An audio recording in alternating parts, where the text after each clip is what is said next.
Oh hey, welcome to another edition of hand-laid tracks and 3D printed trains with Socrates. Today we're looking at the bulk carrier.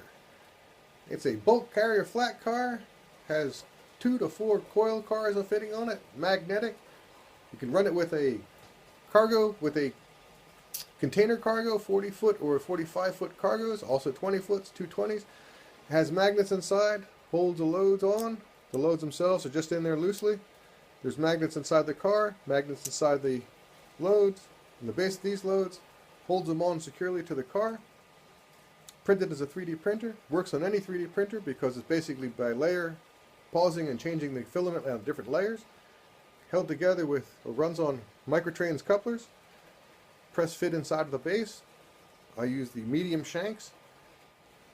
Works with containers as well. This is the 40-foot version, so it can hold 220s or 140.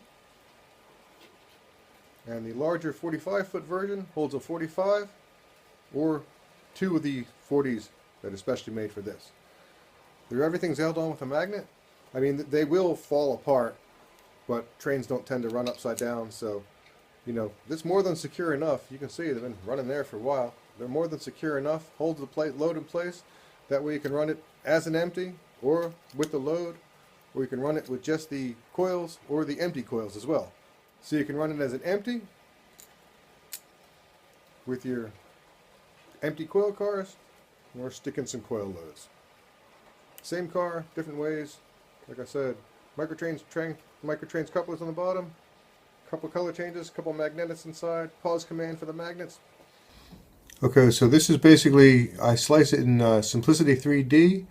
It has ability to put scripts into it. I find it's a really good slicer. I know it's paid, but it's the one I've been using. Under the layer height, I use adaptive layers for train tracks, for train cars. I try to make it the best I can, so I use an adaptive layer between 0.08 and 0.16.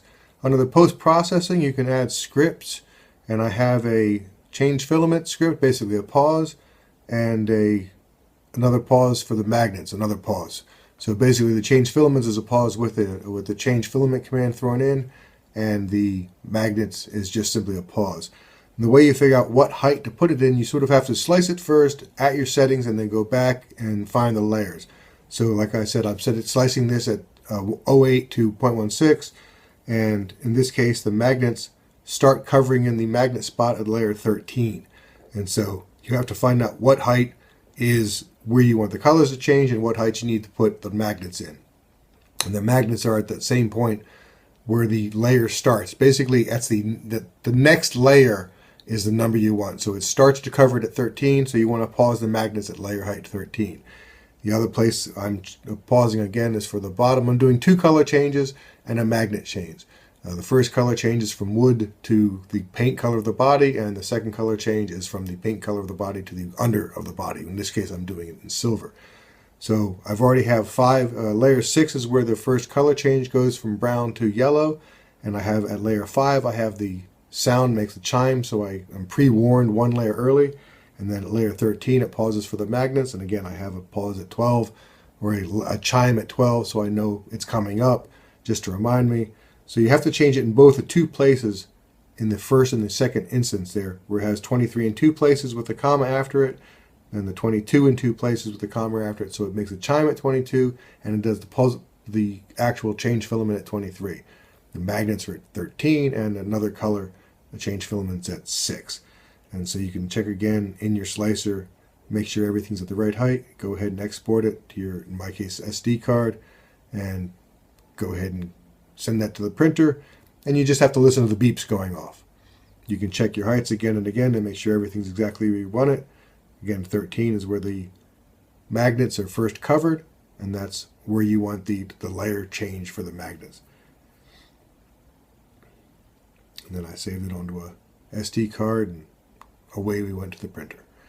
Now on the printer, the changes of filament are sort of a physical process, obviously. It's going to beep early, and then once it beeps later on, you can run over to it and you pull out the old filament and then place in a new one, hit the button on the power up case. In my case, this is a CR10 version 3 from Creality. Every printer's got its own thing, but essentially the command should work because it's fairly universal. And in this case, I'm printing from a brown to a yellow, so I'll do a double purge.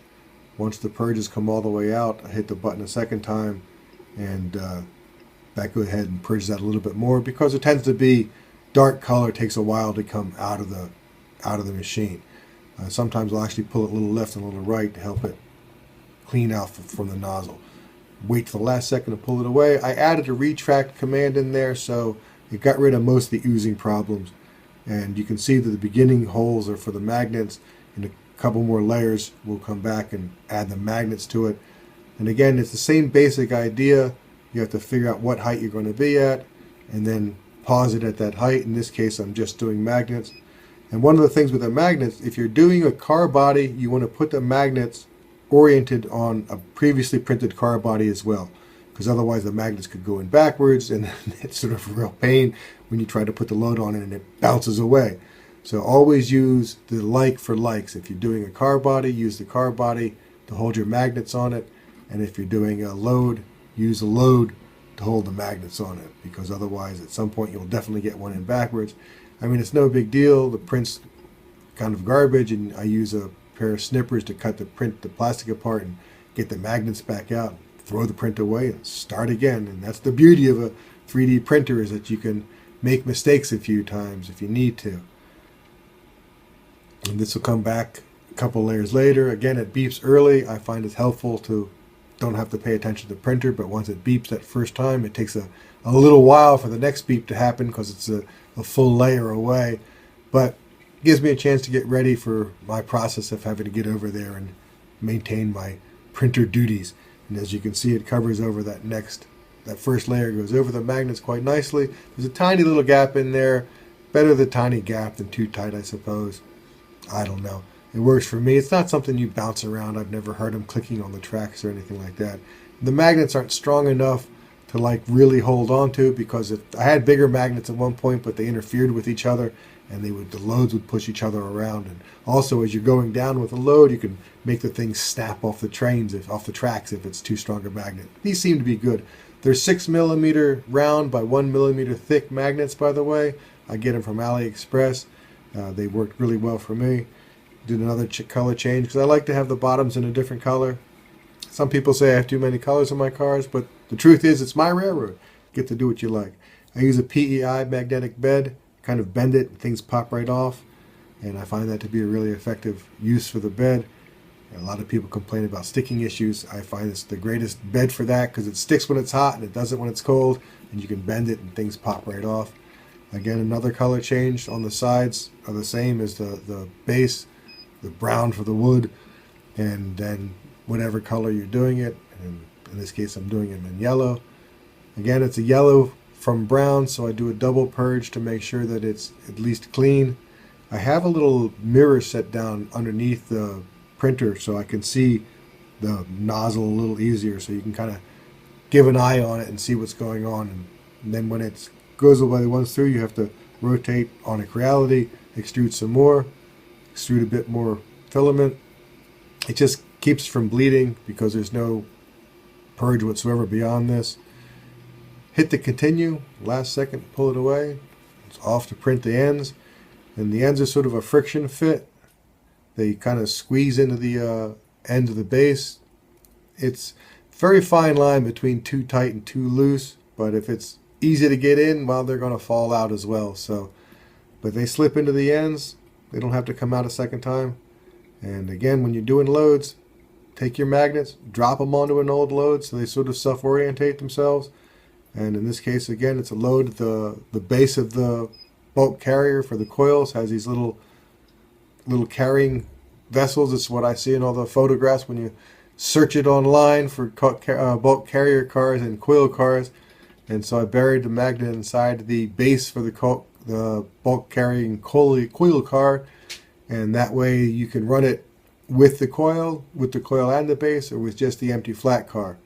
And again, you just sort of reorientate the magnets with a load.